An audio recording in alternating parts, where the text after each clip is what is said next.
2024ನೇ ಹೊಸ ವರ್ಷದಲ್ಲಿ ಮೀನರಾಶಿಯವರಿಗೆ ಆದಾಯ, ಖರ್ಚು, ಆರ್ಥಿಕ ಪರಿಸ್ಥಿತಿ, ವಿದ್ಯಾಭ್ಯಾಸ, ಆರೋಗ್ಯ ಹೇಗಿರುತ್ತೆ, ಹಾಗೆಯೇ ಮೀನರಾಶಿಯವರು ಮಾಡ್ಕೊಬೇಕಾದ ಪರಿಹಾರದ ಬಗ್ಗೆ ಸಹ ನಾವು ಈಗ ನೋಡೋಣ.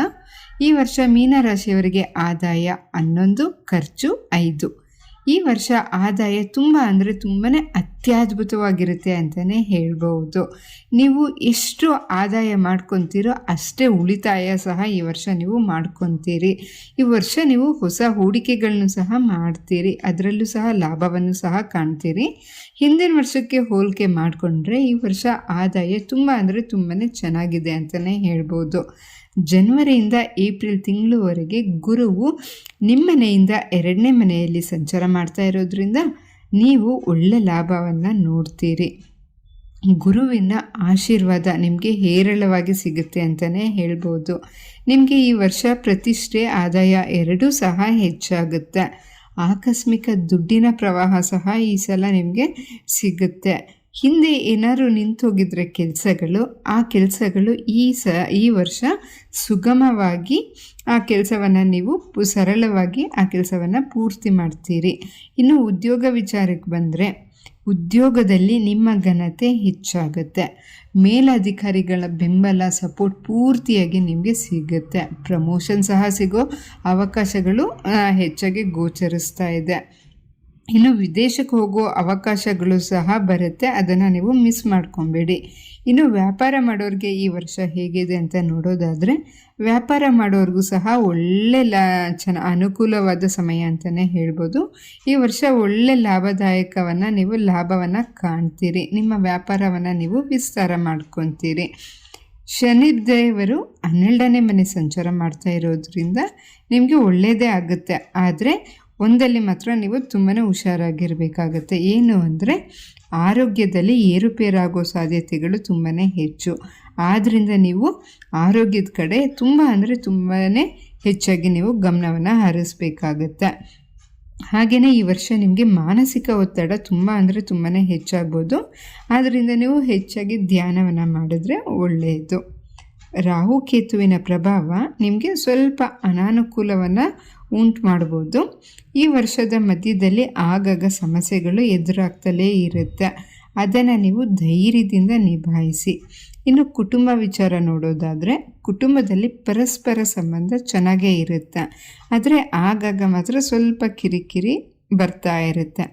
ಇನ್ನು ಏಪ್ರಿಲ್ ತಿಂಗಳಿನಿಂದ ಕುಟುಂಬದಲ್ಲಿ ಸಂತೋಷದಿಂದ ನೀವು ಸಮಯವನ್ನು ಕಳೀತೀರಿ.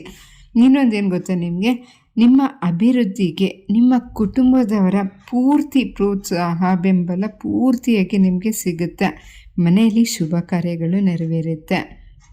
ನೀವೇನಾದರೂ ಮನೆ ಬದಲಾಯಿಸಬೇಕು ಅಂತ ಕಾಯ್ತಾ ಇದ್ದರೆ, ನೋಡ್ತಾ ಇದ್ದರೆ, ನೀವು ಮಾರ್ಚ್ ತಿಂಗಳಾದಮೇಲೆ ನೀವು ಮನೆ ಬದಲಾಯಿಸೋದು ಒಳ್ಳೆಯದು. ಆ ಸಮಯ ನಿಮಗೆ ಒಳ್ಳೆಯದ ಮಾಡುತ್ತೆ. ಇನ್ನು ಸಮಾಜದಲ್ಲಿ ನಿಮ್ಮ ಕುಟುಂಬದವರ ಕೀರ್ತಿ ಪ್ರತಿಷ್ಠೆ ಸಹ ಹೆಚ್ಚಾಗುತ್ತೆ. ಈ ವರ್ಷದ ಮಧ್ಯದಲ್ಲಿ ಮಾತ್ರ ಕೆಲ ಸವಾಲುಗಳು ಎದುರಿಸೋ ಪರಿಸ್ಥಿತಿಗಳು ಬರಬಹುದು, ಒಂದು ಸ್ವಲ್ಪ ಹುಷಾರಾಗಿರಿ.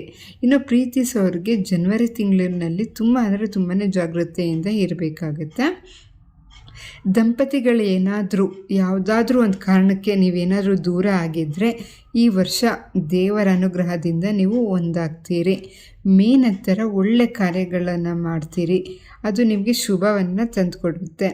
ಮನೆ ಬದಲಾಯಿಸಬೇಕು ಅಂತ ಕಾಯ್ತಾ ಇದ್ದರೆ, ಆಗಲೇ ಹೇಳಿದ್ನಲ್ಲ, ಮಾರ್ಚ್ ತಿಂಗಳಿಂದ ಮಾರ್ಚ್ ಆದಮೇಲೆ ತುಂಬಾ ಒಳ್ಳೆ ತಿಂಗಳು ಅಂತಲೇ ಹೇಳ್ಬೋದು ಮನೆ ಬದಲಾಯಿಸೋಕ್ಕೆ. ಹಾಗೆಯೇ ನಿಮಗೆ ಈ ಸಲ ಸಮಾಜದಲ್ಲಿ ಕೀರ್ತಿ ಪ್ರತಿಷ್ಠೆ ಹೆಚ್ಚಾಗುತ್ತೆ. ನೀವೇನಾದರೂ ಸಂತಾನಗೋಸ್ಕರ ಕಾಯ್ತಾ ಇದ್ದರೆ ಆ ಸಿಹಿ ಸುದ್ದಿಯನ್ನು ಸಹ ಈ ವರ್ಷ ನೀವು ಕೇಳ್ತೀರಿ. ಆತುರ ಬುದ್ಧಿಯನ್ನು ನೀವು ಈ ವರ್ಷ ತುಂಬಾ ಆತುರ ಬುದ್ಧಿಯಿಂದ ತಪ್ಪಾದ ನಿರ್ಣಯವನ್ನು ತೆಗೆದುಕೊಳ್ಳೋ ಚಾನ್ಸಸ್ ತುಂಬಾ ಹೆಚ್ಚಾಗಿ ಗೋಚರಿಸ್ತಾ ಇದೆ.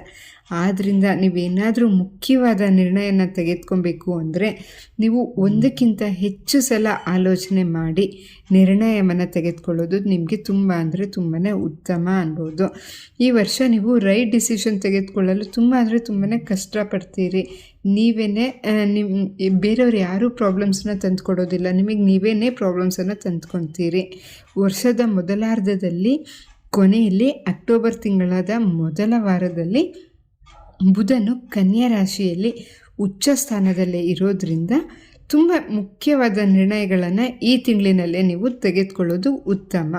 ಈ ವರ್ಷ ಪ್ರೇಮ ವಿವಾಹ ಆಗೋ ಸಾಧ್ಯತೆಗಳು ಹೆಚ್ಚಾಗಿ ಗೋಚರ ಆಗ್ತಾ ಇದೆ. ಈ ವರ್ಷ ಸೋಂಬೇರಿತನ, ನಿರ್ಲಕ್ಷ್ಯ, ಪ್ರತಿಯೊಂದರಲ್ಲೂ ಸೋಂಬೇರಿತನ ಮಾಡ್ತಾ ಹೋಗ್ತೀರಿ. ಇದರಿಂದ ನೀವು ನಿಮ್ಮ ಕೈಯಿಂದನೇ ಪ್ರತಿಯೊಂದನ್ನು ಕಳೆದುಕೊಳ್ಳೋ ಪರಿಸ್ಥಿತಿ ಬರ್ಬೋದು. ಆದ್ದರಿಂದ ನಿಮ್ಮ ಸೋಂಬೇರಿತನವನ್ನು ನೀವು ಪಕ್ಕದಲ್ಲಿಡಿ. ಆದಷ್ಟು ನಿಮ್ಮ ಮನೆಯಲ್ಲೇ ರಾಹು ಇರೋದ್ರಿಂದ ಕುಟುಂಬದಲ್ಲಿ ದಂಪತಿಗಳ ನಡುವೆ ಕಿರಿಕಿರಿ ಉಂಟಾಗುವಂತೆ ಮಾಡ್ತಾ ಇರ್ತಾರೆ.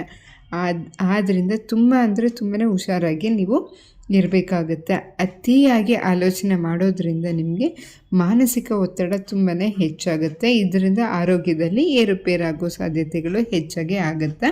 ಆದ್ದರಿಂದ ಆರೋಗ್ಯದ ಕಡೆ ಮಾತ್ರ ನೀವು ಹೆಚ್ಚು ಗಮನವನ್ನು ಹರಿಸಬೇಕಾಗತ್ತೆ. ಈ ವರ್ಷ ಆದಾಯ ತುಂಬಾ ಚೆನ್ನಾಗಿರುತ್ತೆ. ವಾಹನ ಚಲಾಯಿಸಬೇಕಾದ್ರೆ ತುಂಬ ಹುಷಾರಾಗಿ ವಾಹನವನ್ನು ಚಲಾಯಿಸಿ.